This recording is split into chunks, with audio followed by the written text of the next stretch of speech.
بسم الله الرحمن الرحيم. السلام عليكم ورحمة الله وبركاته. اللهم صل وسلم وبارك على سيدنا محمد وعلى آل سيدنا محمد. اذكروا الله ألا بذكر الله تطمئن القلوب. ازيكم يا حبايبي، عاملين ايه؟ يا صباح الفل عليكم. دي قناتي، لو أول مرة بتشوفوا القناة عندي أتمنى طبعا نشترك، وأتمنى كمان تفعلوا باللايك علشان أول ما أنزل فيديو إن شاء الله بإذن الله يوصل لحضراتكم. تنزلوا كده لو عجبكم الفيديو واستفدتوا، بالله عليكم ما تنسوش بس اللايك علشان اللايك هو اللي بيبدأ يرفع الفيديو. تعالوا كده هنخش على تفاصيل الفيديو. النهارده العمر الكام؟ النهارده العمر ال17. طيب هو انا امتى بقى هغير العلف للفراخ؟ هقولك كل حاجه بالتفصيل ان شاء الله باذن الله في فيديو النهارده. وكمان هنعمل خلطه حلوه جدا برضو. وكمان هقولك لو في بقى عندك دبان في المكان وكلام من ده وبتخشي بتبقي متضايقه، هقولك هتعملي ان شاء الله بالتفصيل في فيديو النهارده. النهارده زي ما قلت لكم العمر ال17. في العمر ال17 في ناس ممكن تغير العلف، يعني في ناس برضو بتغير العلف عند العمر الاسبوعين، بس انا ما بفضلش كده. هو الفرخ لما يتم معاكي نص كيلو ابدأي غيري، وانا برضو ما بعملش كده. طيب انا بعمل ايه؟ انا لما بحس ان الفرخ خلاص هيقدر ياكل الدرجة التانية ببدأ ادخلها له عند 17 بقى، عند 18، عند 20 على حسب. لان في فراخ برضو بتبقى ايه، بتحس ان هي مش هتعرف تاكل الدرجة التانية، فاصبري عليها اديها يومين كمان ولا حاجة.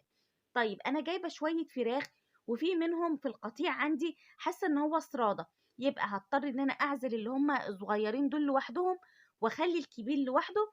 ابدا ادخله الدرجة التانية اللي هي النامي تركيز 21، والصغير هبدأ برضو هأكله اللي هي الدرجة اللي هي 23 اللي هو البادي. مش هستعجل عليه لأن أنا لو حطيت الدرجة التانية هو مش هيعرف ياكلها. فانت ابدأي شوفي الفراخ كلها نفس الحجم ونفس الشكل، خلاص تمام ابدأي غيري عادي مفيش مشكلة. وطبعا قبل التغيير هنحط قبل مضاد سموم وبعد كمان مضاد سموم. طيب لو مفيش مضاد سموم ابدأي حطي خل. وطبعا لو في اسهال هتأجلي شوية برضو تغيير العلف، خدي بالك يعني لو عندك اسهالات شديدة برضو الأحسن ان انت تجيبي مضاد سموم يكون كويس قبل وبعد تغيير العلف، لان انتوا طبعا عارفين مع تغيير العلف ممكن تبدأ تظهر شوية اسهالات كلام من ده. الفرخ طبعا بيبقى غضبان شوية على العلف برضو، فاحنا مفيش مشكلة خالص. بنبدأ بس الاول نتأكد ان الفرخ هيعرف ياكل الدرجة التانية علشان ما يزهقناش برضو. زي ما قلتلك يكون عدى النص كيلو، انا بحب يكون عدى النص كيلو.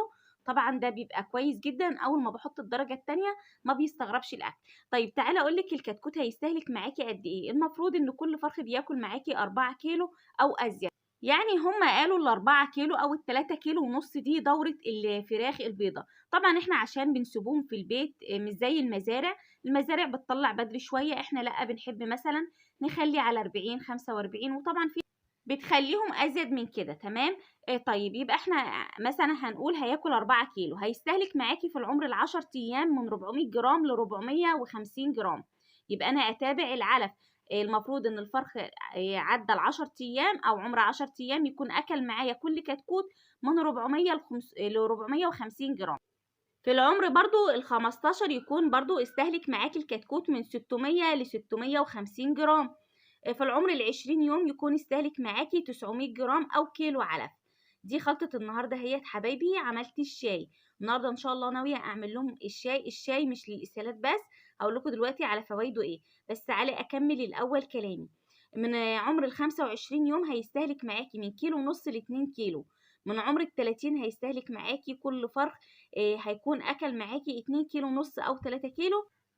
والعمر بقى 35 يوم او ازيد شوية او 37 او حتى يكون دخل على 40 يوم يكون اكل معاكي ال4 كيلو. في فراخ ممكن تاكل اكتر من كده زي ما قلنا، وفي فراخ ممكن تاكل اقل من كده شوية، وفي فراخ ممكن تاكل مظبوط.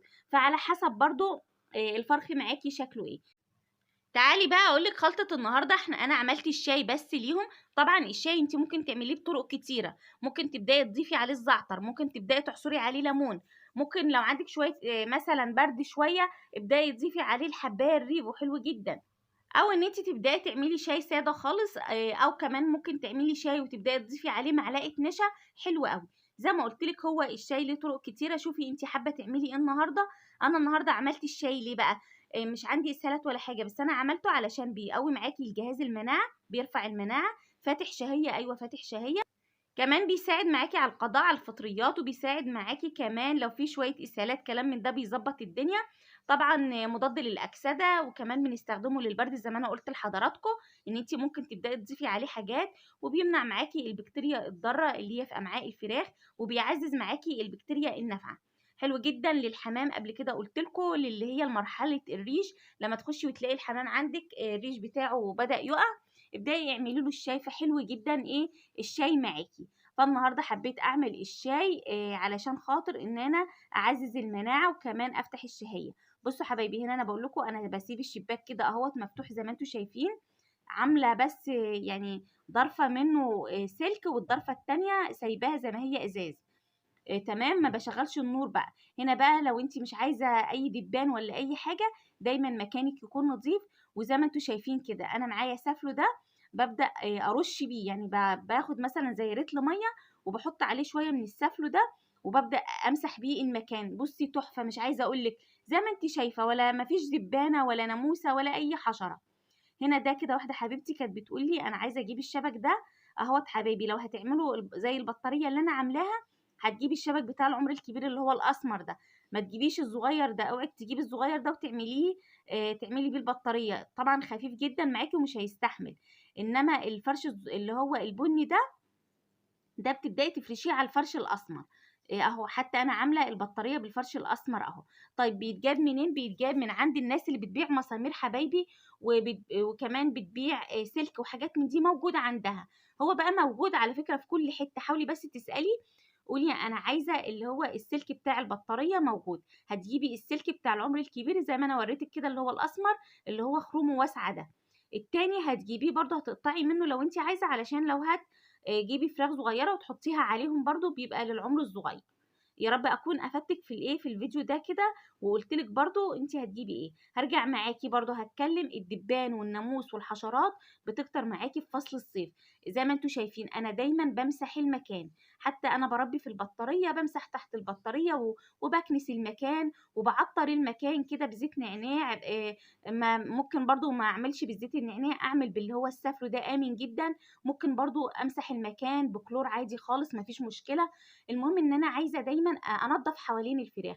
طيب انا بربي ارضي برضو مفيش مشكله، انا كده كده حاطه الفراخ في جزء، ببدا الجزء التاني ببدا امسح المكان وانضف مكاني، ودايما اشيل السبله كده وايه، واحط فرشه نظيفه دايما للفراخ علشان خاطر اتجنب الدبان والحشرات والكلام ده كله. وفي حاجه كمان بتتباع عندي الناس اللي هي بتبيع مبيدات الحشرات، اسمها سكر دبان، حلو جدا. هو برضو عبارة عن سكر ملون كده. بتجيبي كرتونة وتبخي على الكرتونة شوية مية، وتبدأي تكبي عليها كيس السكر ده، وتعمليها في حتة مرتفعة شوية عشان الفراخ ما تاكلش منها. تمام، هتبصي بقى تلاقي الدبان كله واقع معاكي في الكرتونة ده، ومفيش دبان في المكان. بس لو انتي مش عايزة دبان، اعملي زي ما انا ما بعمل، زي ما بقولك دايما بمسح المكان عندي بأي معقم عندي. هاتي سافلو ده، الازازة مش غالية ولا حاجة، وبتقعد معاكي فترات طويلة. تمسحي بيها الارض بقى، تسيقي بيها زي ما انتي عايزة، ما فيهاش اي مشكلة خالص، وامنة جدا. اشوفكم ان شاء الله باذن الله في فيديو بكره. يا رب فيديو النهارده تكوني استفدتي. لو استفدتي ما تنسيش يا قلب اختك حطي لي لايك وادعموا القناه علشان ان شاء الله نستمر. اشوفكم على خير، مع السلامه.